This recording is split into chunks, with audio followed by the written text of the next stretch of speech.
la dynastie des Bambara Ségou, qui est Biton Coulibaly non musulmane, Mamari Coulibaly.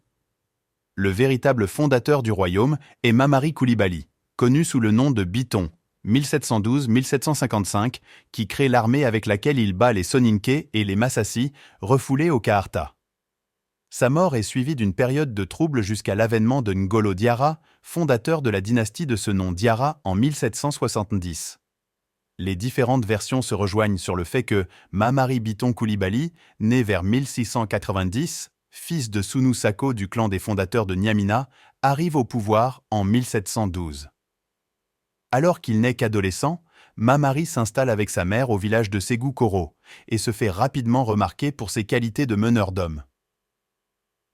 La légende raconte qu'une nuit, Mamari surprit un fils du génie de l'eau qui venait voler dans un jardin potager.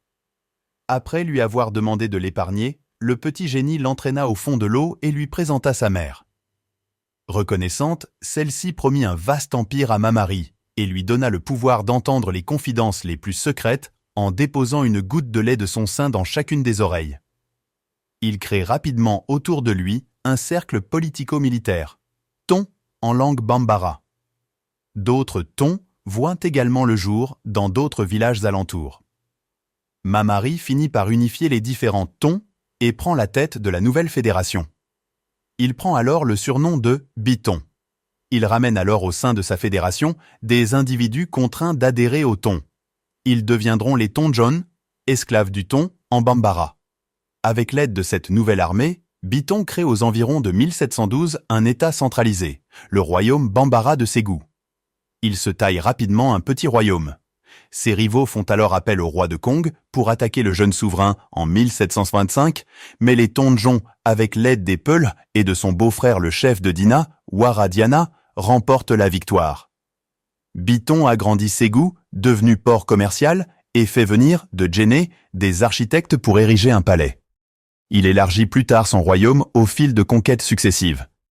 Biton attaque tous les villages voisins et impose son autorité sur la rive droite du Niger, après avoir chassé les Coulibaly Massassis qui reniaient sa souveraineté. Il a réprimé en 1740 la révolte des Soninké-Boiré et étend son rayon d'action vers l'est, sur les bords du Bani, affluent du Niger, et vers le nord-est jusqu'au faubourg de Djenné. Franchissant le Niger, il annexe les pays compris entre le fleuve et le Kanyaga, bat les chefs Konyamassa et Sama du Bélédougou et s'empare des provinces de Sansanding et de Karadougou sur les rives mêmes du fleuve. Vers 1754, il part en guerre contre ses cousins Massassis et investit leur capitale Soussana dans le Kaarta. Le chef Foulakoro est fait prisonnier et emmené à Ségou. La légende raconte que Foulakoro avait enlevé et épousé Bassana, la fille de Biton. Mais que la jeune femme était tombée amoureuse du chef du Kaarta et qu'elle empêchait son père Biton de mettre à mort son époux. Or, un jour, elle laissa seul le prisonnier et Biton le fit tuer. Inconsolable, Bassana aurait quitté Ségou Koro et aurait fondé avec ses esclaves un village appelé Bassana Bougou, qui serait devenu par la suite Ségou Bougou. En ce temps, l'empereur du Mandé, Mansa Makan Keïta, était le suzerain nominal de Ségou. Ce fief était en effet une de ses concessions. Aussi, s'inquiétant de l'ascension de Biton.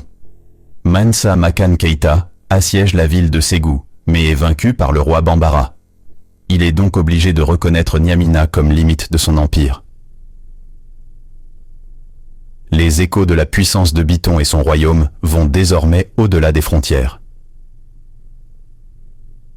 Au moment de sa mort, toute la moyenne vallée du Niger s'étendant de Tombouctou à Niamina relève de son autorité.